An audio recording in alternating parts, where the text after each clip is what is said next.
जो 5 संचालन नियमावली में जो संशोधन प्रस्तावित था, उसमें स्वीकृति के साथ मंत्रिपरिषद द्वारा इस शर्त के साथ प्रस्ताव अनुमोदित किया गया है कि अभ्यर्थी को स्थानीय रीति रिवाज, भाषा एवं परिवेश का ज्ञान होना अनिवार्य होगा। जो संशोधन प्रस्तावित है, जिस पर मंत्रिपरिषद द्वारा स्वीकृति दी गई है, उसमें पहला संशोधन अर्हता के संबंध में है। न्यूनतम शैक्षणिक अर्हता अभ्यर्थियों को मैट्रिक संचालन नियमावली के संबंध में बताया जा रहा है कि अभ्यर्थियों का पहले प्रावधान था कि वे मैट्रिक एवं 10वीं कक्षा उत्तीर्ण होना अनिवार्य होगा, और वर्तमान प्रस्तावित संशोधन है कि अभ्यर्थियों को आयोग में आवेदन प्राप्त होने की अंतिम तिथि तक झारखंड राज्य में अवस्थित मान्यता प्राप्त शैक्षणिक संस्थान से न्यूनतम मैट्रिक 10वीं कक्षा उत्तीर्ण होना अनिवार्य होगा, परंतु यह कि झारखंड राज्य की आरक्षण नीति से आच्छादित अभ्यर्थियों के मामले में झारखंड राज्य में अवस्थित मान्यता प्राप्त शैक्षणिक संस्थान से मैट्रिक 10वीं कक्षा उत्तीर्ण होने संबंधी प्रावधान शिथिल रहेगा। यह संशोधन 5 संचालन नियमावली में और साथ ही साथ 3 जो नियुक्ति नियमावली बताए गए, उन सभी में यह संशोधन किया गया है, और जिस पर मंत्रिपरिषद द्वारा स्वीकृति के साथ इस शर्त को जोड़ा गया है कि अभ्यर्थी को स्थानीय रीति रिवाज, भाषा एवं परिवेश का ज्ञान होना अनिवार्य होगा।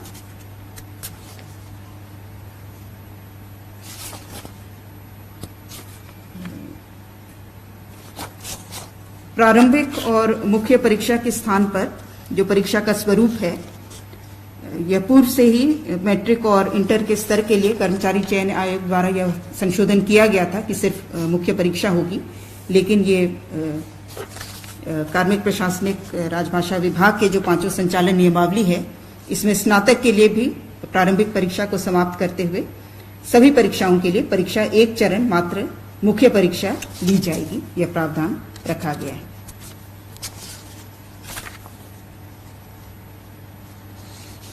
पहला पत्र जो है भाषा ज्ञान का, वह मात्र क्वालिफाइंग होगा, जिसमें पूर्व में भी हिंदी और अंग्रेजी भाषा क्वालिफाइंग रखा गया था। इसमें संशोधन यह किया गया है कि उत्तीर्ण होने के लिए हिंदी एवं अंग्रेजी भाषा में प्राप्त अंकों को जोड़कर 30% अंक प्राप्त करना निर्धारित रहेगा।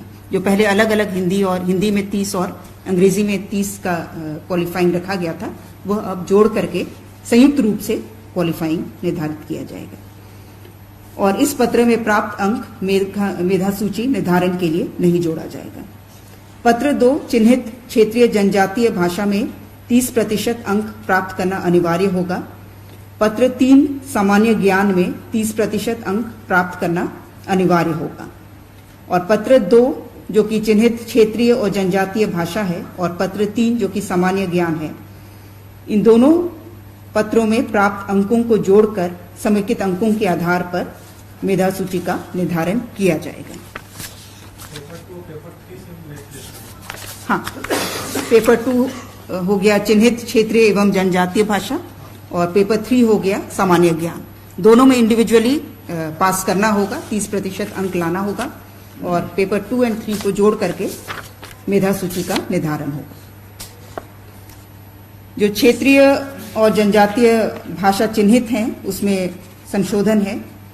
राज्य स्तरीय पदों के लिए जो चिन्हित 12 भाषा रहेंगे, वे हैं उर्दू, संथाली, बंगला, मुंडारी, हो, खड़िया, कुड़ुक, कुरमाली, खोटा, नागपुरी, पंच परगनिया, उड़िया।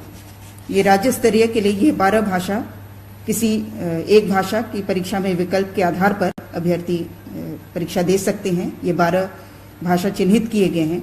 और जिला स्तरीय पदों के लिए जिलावार चिन्हित क्षेत्रीय जनजातीय भाषाओं में से किसी एक भाषा का विकल्प होगा, जिसके लिए अलग से सूची एवं पाठ्यक्रम कार्मिक प्रशासनिक सुधार राजभाषा विभाग द्वारा इसे अलग से संसूचित किया जाएगा।